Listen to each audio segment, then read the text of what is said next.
আসসালামু আলাইকুম। আজ আমাদের বাড়িতে হ্যাশট্যাগ বিরিয়ানি রান্না হচ্ছে। এইটা মাটন বিরিয়ানি।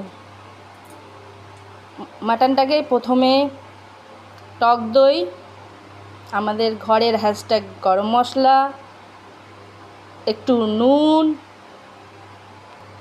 কেওড়া জল, গোলাপ জল আর মিঠা আতর দিয়ে আমরা 2 ঘন্টার জন্য মাখিয়ে রেখেছিলাম।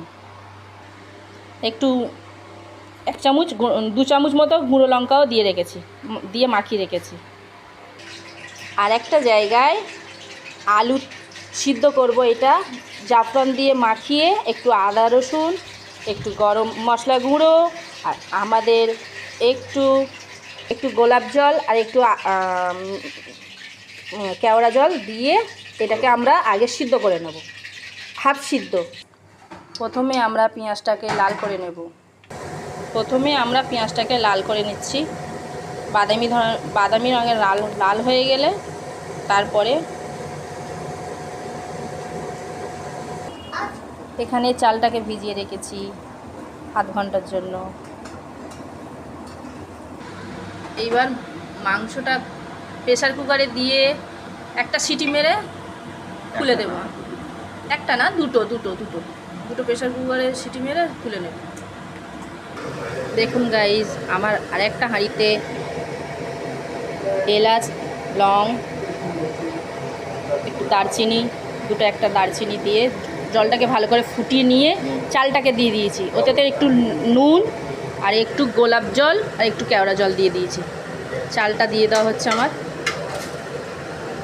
গ্যাসটাকে একটু কম করে রেখে তারপর আমি চালটা দিয়েছি। আমার জলটা ফুটে উঠলে তারপর চালটা দিতে হয়। এতে একটু দুধে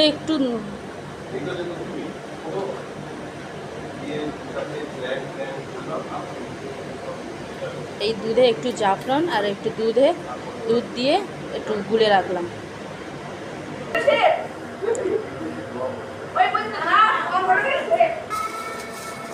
এখন আমাদের দমে দেওয়ার জন্য প্রথমে আলু দিয়েছি, তারপরে মাংস দিয়েছি। এবার ঝোলটাকে আমরা প্রথম ছেঁকে নিচ্ছি।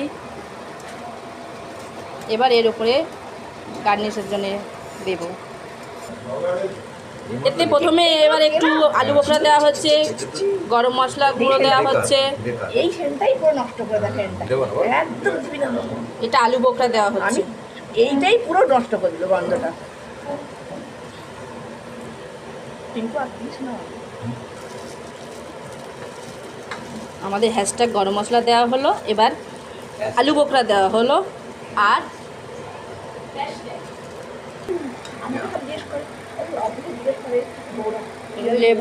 লেবুর রস দেওয়া হলো। 2টো লেবু নিয়ে রস বের করে দিয়ে দেওয়া হলো। এবার ভাতটা ঢেলে দেওয়া হচ্ছে।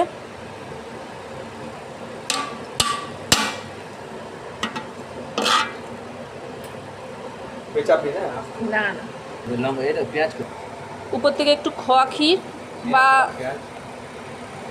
মাওয়া বা খোয়া ক্ষীর বলতে পারেন, সেটা দেওয়া হলো। একটু বেরেস্তা দেওয়া হচ্ছে। উপর থেকে একটু দুধও দেওয়া হয়ে যাচ্ছে। এই দুধেতে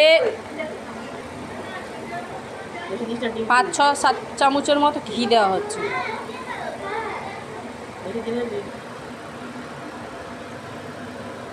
এই দুধটাতে একটু কেওড়া জল, একটু মিঠা আতর আর জাফরান দিয়েছি আর একটু ওই গুঁড়ো দুধ দিয়ে এটাকে উপর থেকে দিয়ে দিচ্ছি। আমার এটা দমে দেওয়ার জন্য পুরো রেডি। হাঁড়ির গায়ে একটু দমে দেওয়ার জন্য আমি একটু আটা দিয়ে পুরো এটা কভার করে দেওয়া হচ্ছে। তারপরে ঢাকা চাপা দিয়ে এটা দমে দেবো প্রায় 45 মিনিটের জন্য। 10 মিনিট গ্যাসটাকে ফুল জোরে করে, তারপরে একদম লো আঁচে 45 মিনিট রাখবো। দেখুন আমার রান্না একদম কমপ্লিট। মাংসটা কত সব জুসি গলে গেছে। ভাতটাও দেখুন কত ঝরঝরে হয়েছে, দেখুন একদম ঝরঝরে হয়েছে। আপনাদের ভালো লাগলে লাইক কমেন্ট শেয়ার করবেন। আমার #বিরিয়ানি রেসিপি প্লিজ আপনারা একবার চেষ্টা করে দেখবেন বিরিয়ানির রেসিপি।